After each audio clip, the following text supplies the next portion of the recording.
ابل ورځ چا راته وی پلار را پاسېد او زوی وویشتو. ولې؟ ویل ته ما دې نه راوړی چې ته جوماتونه وینځه، ته خو ما دې نه راوړی چې ګرده چېرته ښکار راته پیدا کوه. تا زوی به جوماتونه وینځل، د جومات خدمت به کولې. ویل ما خو ته ښکاري سپی پیدا کولې، ته راته ملا شو جوماتونه وینځې. ټوپک یې راواغستو، غړاز به یې ویشتو مړی. پلار زوی ته دا تربیت ورکوي. زما عزیزانو عرض مې دا و چې د انسانیت خو موږ نه بوی ختم شو. بوی انسانان نه یو. خدا خبر چې په قیامت کې به موږ د سپو په صف کې ولاړ یو، که د خرونو په صف کې به ولاړ یو، او ډېر خلق به داسي چې د خنزیرانو په صف کې به ولاړ یو. د خنزیر په صف کې به هغه سړی ولاړ یو د خنزیر په شکل کې. دنیا کې خدای دا سزا دی بنی آدم ته ورکړې ده. د موسی علیه السلام قوم چې څه وخت کې بیزوګان شو، نو خیره وکړه قوم ته چې کونو قردتن خاسئین، زی خدای بیزوګان کا. نو د موسی علیه السلام ټول قوم چې دی هغه بیزوګان شو، او سپینګیری چې دی هغه پکې د خنزیر په شکل شو. سپینګیری پکې خنزیران شو. نو موسی علیہ السلام خدای پاک ته وی چې یا الله دا ځوانان که بیزوګان شو خو دی خو جرم کړو، د سپینګیرو څه ګناه کړو چې دا د خنزیر په شکل شو.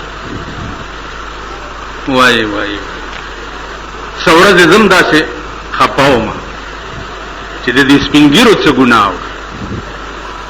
خو چې د کومې زمانه خپلې زمانه د سپینګیری مې ولیده په باړه کې مې یو جرګه کوله.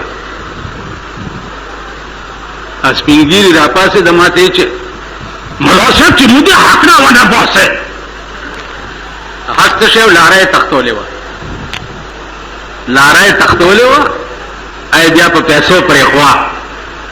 نو چې ملا صاحب موږ حق نه ونه باسه دومره دومره ګیرو والا راته. بس ما چې دا څه سوچ وکم، موسی علیہ السلام اسې دې پښتنه کوله د خدای پاک نه دې سپینګیرو څه ګناه کړی و. راشه دا سپینګیری وګوره، عقل به دې وخوځي چې دې خلکو سره دې د دنیا لین دین پیښ شي او د دنیا واسطه دې ور سره پیښ شي. عقل به دې وخوځي. اے خدایا دا خلق بم ته پرېږدي، دا خلق بم جنت ته ځي. زما عزیزانو ډېر سوچ کوئ. دنیا کې دنیا د پاره نه یې پیدا، دنیا کې آخرت د پاره پیدا یې. رسول الله صلی الله علیه وسلم چې فرمایلی دي چې دنیا او مزرعه الاخره، دنیا د آخرت د کروندې ځای دی. آخرت له سکر چکه دنیا کې به مرګ نرستو بسنه کی. نو زما اصل غرض ته دی هغه داو چې هر یو سړی ته په څلورشتو غنټو کې یو غنټه په خپل انجام باندې سوچ پکار دی چې انجام به مې صحیح، زه به کم خوازم، زه به کم خوازم. دا چې ته کم خوا روانې دې ته ابوبکر هم حیرانو، دې ته عمر هم حیرانو، دې ته عثمان هم حیرانو چې دا مونږ به کم خوازو، کم طرف ته بزو. ابو بکر چې وفات کیږي اوس هغه ابو بکر چې د اسمان نه ورته خدای سلام را لېږلو، هغه ابو بکر د اسمان نه بس سلام ورته راتلو. چې څه وخت کې مړ کیږي لوړه ورته ناسته او جاړي. ابو بکر صدیق ورته وایي چې بچی ته ولې جاړي، ولې جاړي؟ جړه هما ته پکار ده چې د سکور ته روانم چې کور مې وړاندې لیدل نه دی. کور کم یو دی؟ ها ورځي به کنه لا چرته تاسو لا سړي دي چې خبره لا بځي. بعضې سړی وویل لکه مرګ بیا موږ لا څه لیدلي نه دي، بیا مړ کې مال دغسې به لیدلي هم نه، یو ټک به دي شي چې داسې. خړ مخ به پروت دی په لیدو میدو نشته. ابو بکر ورته وایي بچیا داسې کور ته روان یم چا کور مې وړاندې لیدلی نه دی، داسې پولیس به مې گرفتار کی چې هغه پولیس مې وړاندې لیدلی نه دی. تاسو خبرې چې دا جنازه پوګه کوي یوه دیرې ته وړئ ته خو دا پوهېږي چې بس کټ کې مړی پروت دی او مونږ روان کړی دی. دې سره د قبر غارت رواني، دې سره د قبر پولیس رواني. نو ابو بکر ورته وایي داسې پولیس به مې گرفتار کی چې وړاندې مې لیدلی نه دی. بیا چې څه وخت کې کېږي په قبر کې او خلک کې واپس نو عدالت کې پیشي وشي. ړومبنی تپوس چې ته کېږي به ړومبنی تپوس اب ورته دا وایي چې من ربک، ستا خدای څوک و، ته د چا بنده وې، ته به داسې ګبراو شي. رسول الله صلی الله علیه وسلم فرمایي چې هغه پولیس په داسې شکل کې ورته راغلي چې دی د هغې شکل ته وګوري ړتې بوټو ځي. تا ته وایي من ربک، ستا خدای څوک و، ته د چا بنده وې. مولانا غلام محمد صاحب به کله کله وي قبر کې چې تاسو نه به خلک ملایکې تپوس کوي چې من ربک، نو هغه به دا شعر وي چې آئے نکیر دونوں، آئے نکیر دونوں پوچھا بھی خدا کا اور پھر دین مصطفیٰ کا، آئے نکیر دونوں پوچھا بھی خدا کا اور پھر دین مصطفیٰ کا. دا مړی ورته څه وایي، ورته وایي سن لو اے میرے پیارو، سن لو اے میرے پیارو، بندہ ہوں میں جارج کا اور امتی ہوں ویسرا کا. دا د پیرنګیانو زمانه کې هغه دا شعر ویلی و، انګریزانو حکومت و. دا هغه زمانه وه چې دا سپینې ګیرې او سپین پټکي به هم په انګریزانو خرڅېده، دا هغه زمانه وه. نو هغه به دا شعر وي کہ آئے نکیر دونوں پوچھا بھی خدا کا اور پھر دین مصطفیٰ کا. نو مڑے ورته وایي سن لو اے میرے پیارو، بندہ ہوں میں جارج کا امتی ہوں اے سرا کا. جارج پندم د لندن چې دی هغه مې خدای و او اے سرا د دلی چې دی دا مې پیغمبر و. نور خبر نه. اوس به ته څه وایې؟ اوس چې مونږ مړه شو نو مونږ به ورته وایو چې سن لو اے میرے پیارو، بندہ ہوں میں فلانی لیڈر کا اور امتی ہوں فلانی لیڈر کا. دغه ډرډر چې په څه شي کې راځي دغه ډرډري به ورته یادوو مونږه. نن دې خلکو دپاره مونږ څه کوو؟ خو زما عزیزانو عرض مې واورئ چې دنیا کې راغلی صرف لږ وخت دپاره، ډېر لږ وخت او ډېر لنډی غوندې وخت. دا ژوند ګوره دا یاد لرئ د مازدیګر زیړی انور دی. 900 کاله نوح علیہ السلام تبلیغ کړو، 1050 کاله عمر او 900 کاله تبلیغ کړو، 900 کاله عمر یو. چا ورته وی په زندګۍ څنګه پوه شوې؟ په خدای باور وکړه داسې پوه شم لکه د ښار په یو دروازه سړی راننوځي او په بله تې وځي. په دومره وخت تېر شو، 900 کاله تېر شوي. ستا خو ټک ټک دی، د منټونو او د سکنټونو خبره ده. نو راغلي چې څه لایي په هغې سوچ وکئ. په 24 غنټې کې 1 غنټه سوچ کوئ چې زه به کوم خوا ځم، زما به گرفتاری څوک کوي او زما پیشي به په کوم عدالت کې کېږي. په دې 1 غنټه سوچ کوئ. ما دپاره زه راغلی څه یم او ما دپاره کول څه پکار دي او زه کوم څه. عزیزانو یو ټکی مې واورئ، د ظالم ملګری هم ظالمي. ما درته وایي چې من احیاها فکأنما احیا الناس جمیعا، من قتلها فکأنما قتل الناس جمیعا. چا چې په یو ظلم کې چا سره د سترګو د اشارې ملګرتیا وکړه دیم مغه ظالم دی لکه څنګه ظالم چې هغه اصلي سره د ظالم مرګره بم پام د خدای د پاره نن ټول ملک د خدای په عظیم قهر گرفتار دی ټول ملک ذهني سکون تباہ شو او بل درته وایم چې ستا په کور کې مړی شوی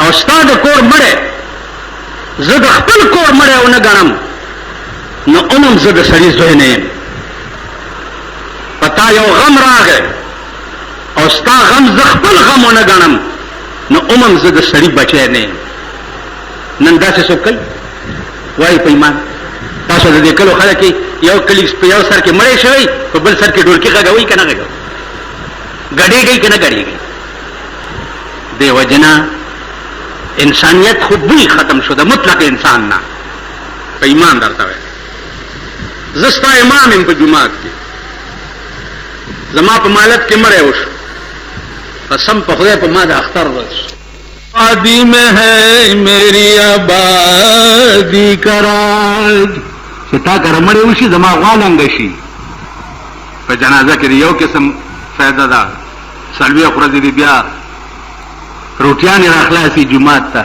ستا په ژوند کې زما څه خیر زه به په جومات کې دا دوا وکړم چې خدای زما د مالت کې ودونه ډېر کړي ځکه چې ودونو کې خو د ملا د په هغه ورځ ملا د لوږې مري جومات ته څوک وظیفه هم نه ورکوي خلک وریجې خوري که نه د ملا تپوس په واده کې څوک نه کوي او چې سړی در کې وغځېږي نو د ملا غوا لنګه شي که نه شي نو زه په دې محراب دا یم چې ملا صاحب لکه دوا وکړي یا پلانې بابا مې بیمار دی چې زمزامي دعا وکړي چې خدایه زرې کړي کوي که نه کوي په دې نوتیه کې یو بوډا ناجوړه نو امام یې تپوس لراغی چې تپوس لراغی نو څنګه دی جوړ دی په دې کې قدرتي بجلی نه وه چې امام ووتو نو هغه بوډان وسیع ته آواز وکړو ویلې عبدالحق ویلې ویلې شکر دی چې بجلی نه وه ویلې ولې وی دا استاد دی له نه راغلی چې زما تپوس یې کولو زه یې کتمه چې نږدې دی که لرې دی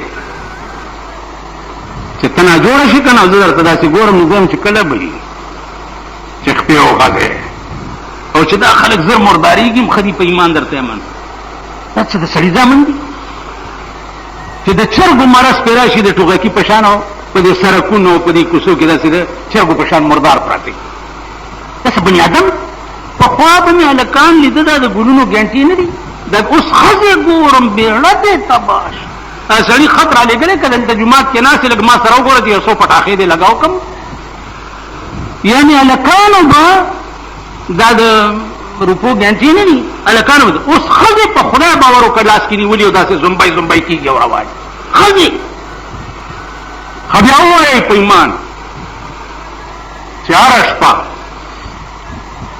د ټاټکي مزدوران وی سی آر او ټلویزیون کور ته په کرۍ وړي که نه وړي دې خلکو ته دوا پکار ده چې خدای روغ جوړ کړي او صحت یې ورکړي چې خدای مرداره چې ختمېږي غول دي سوچ وکړئ بچیا سوچ وکړئ تباه یې غرق یې قسم په خدای دی خفه په دې که قیامت کې دا مالدار خلک دوزخ ته لاړ شي خیر دی دنیا کې خو یې ښې مزې کړي دي که نه بنګلې دي موټرې دي دولتونه دي عیش معاش دی اوس پتا خفه یم چې ته دې ولې دوزخ ته ځې بیړه دې د پلار غرقه شه په دنیا کې په سړک باندې جاروګانې وهې پردي خدمتونه کوې پردي لوښي وینځې او د مرګ نه پس دې دوزخ ته هم لاړ شي خفه په دې یم نو دې وجه نه دا غریبه طبقه سوچ وکړئ فکر وکړئ چې څه له پیدا یو کم خوا روان یو څه کو لګیا یو غرقېږئ تباه کېږئ قسم په خدای دی واورئ بیا هغه خبره ورسره یاده شوه کړې مې ده درته څو ځل چې مولانا عبدالمعبود صاحب 133 کاله عمر کې ما ورته د شپې ویلې یو قبر ما ته کشف وکړه هغه سره دا علم و چې قبر ته به داسې ودرېدو نو دا پته به ورته لګېده چې په دې مړي لاندې څه حال دی هدیرې ته یې راوویستم او چې داسې مراقبه یې وکړه ما ته وایي چې مولانا صاحب مړی خو درته ښیمه خو ټول عمر به روټۍ خوند در نه کړي مال ولې ویل دا ټول هدیره په قبرونو کې ناسته ده غوښې ته غوسېږي لګیا دي په دې کې داسې مړی نشته چې ته وګورې اړه دې خوشحال شي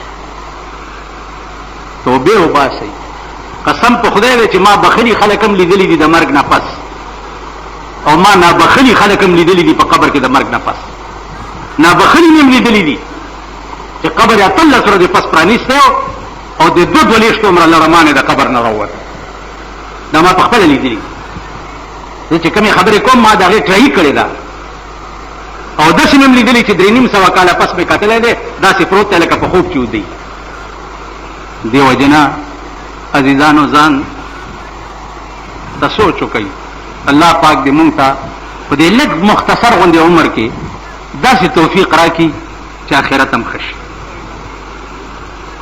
که د 50-50 کالو نه پس زمونږ آخرت تباه شو نو عمر لم بیړه تباه ده.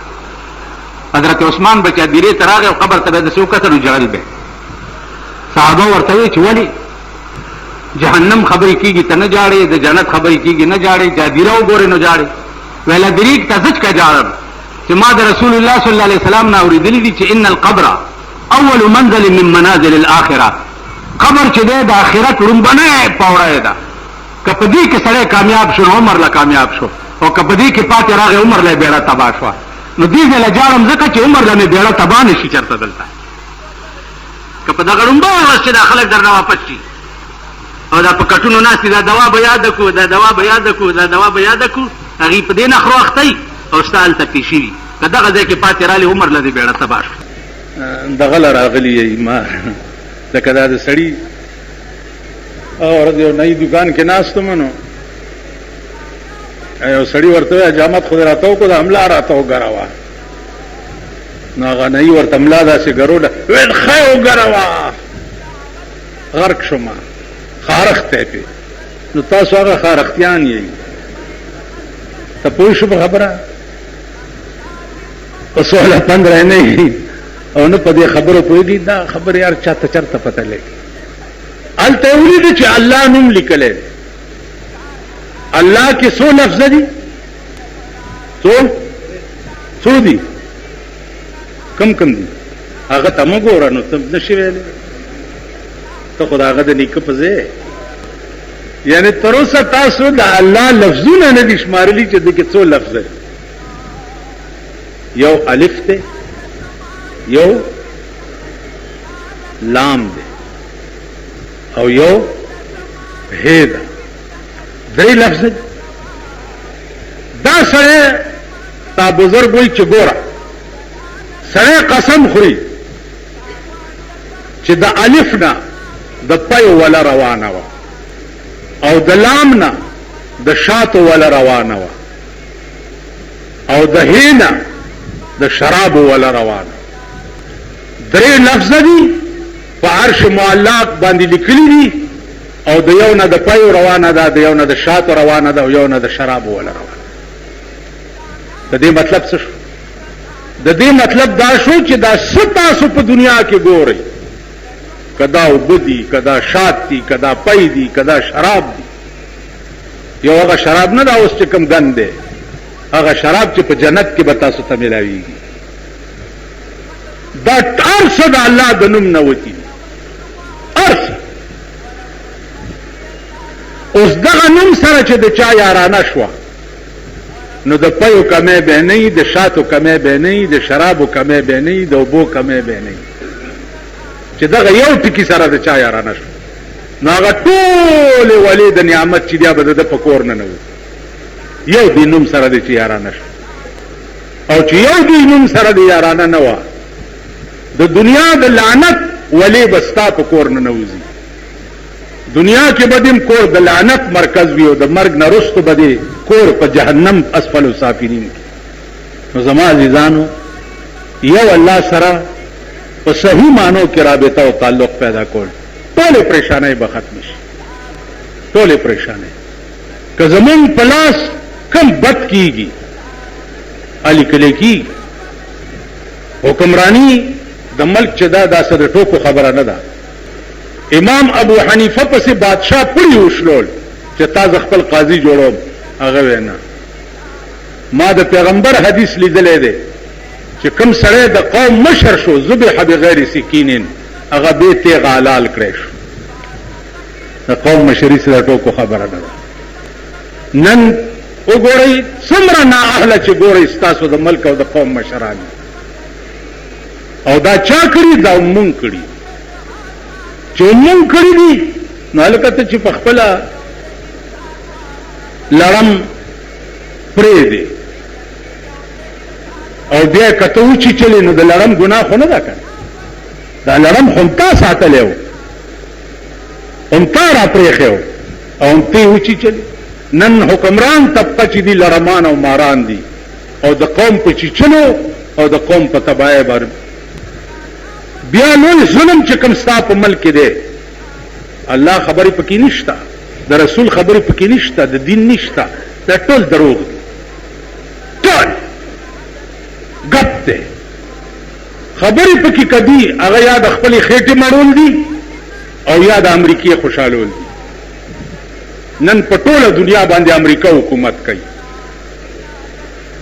بعضې ځای کې خو تاسو تېر وځئ غلط شئ لکه د ضیاءالحق صاحب په وخت کې تېروتي وي چې انا شریعت کوټ یې جوړ شریعت عدالتونه یې جوړ کړه الا مولیان هم پکې ورننوتو مولا خو د خدای دغه غواړي چې په ټټو باندې سوار شي یو مولا د شریعت بنچ ججو په یونیورسټۍ کې مې ته تپوس وکړم هلته تر اوسه دې څو فیصلې کړي دي وی خدای راستي که یو فیصله هم چا راوستې ده شریعت بنچ لاړو څوک فیصلې نه راوړي شریعت څه شو دین څه شو الا ول په باره کې تنظیم جوړ کړی دی او په کوړو یې وایي چې سزا څوک وکړي په کوړو یې وایي او کوړو باندې په اخبار کې به هم فوټو راغی دا ناست دی یو باړېوال په کوړو یې شریعت څه شو په ملکت کې صاحب راغویمه شوي چاله شریعت دغه کوي یو هڼ هڼ دی هغه هڼ هڼ څه شو شریعت چې کوم ملک کې څوک راولي هغه داسې نه وي هغه د یو سړي په اواز ټول ملک متفق شي چې ټول ملک متفق شي نو انقلاب راولي چې انقلاب راولي نو د هرې مشینونو ته یې سرونه ایښي تنه یو خوا غورځوي او سر یې بل خوا غورځوي 12.5 کروڑه پاکستان دی چې 2 کروڑه دی د هرې په مشین کې مکړي نه ته پکې اسلام راوستی شي چې ته پکې دین راوستی شي زمونږ ملیانو به ویلي د بېنظیرې په وخت کې د بېنظیرې حکومت سره ځکه ملګري یو چې د اسلام تحفظ کوو نو ما یو ملا ته وی د اسلام تحفظ دا نه دی چې دا سړي شونډې نری غاړه په لکونو خلکو کې ولاړ یو تاسو ورته ګورئ او خاندئ ورته دا د اسلام تحفظ نه دی چې دې تیزنې ته ووایي چې زه په کور کې کښېنم د اسلام تحفظ دې ته وایي نو زمونږ چې کوم حکومت سره ملګري کېږو نو بهانه دا ونیسو چې جي د اسلام دپاره یو خبره مې درته کړې وه د غلو جمعدارۍ ته یو ملا ولاړو د بي ډي الیکشن چې دی ما له راغی ما ته وي چې زه هم ولاړ یم ته څه کوې ویل جي اسلام دپاره ولاړ یم مالخه اسلام د چواریانو جمعدارۍ کې اوس راغی اسلام دپاره ولاړ نو هر یو د مینډک زوی چې ودرېږي اسلام دپاره ولاړ رونو اسلام دپاره ولاړ هغه اسلام ګورئ لګیا اسلام خلاصه کوي چې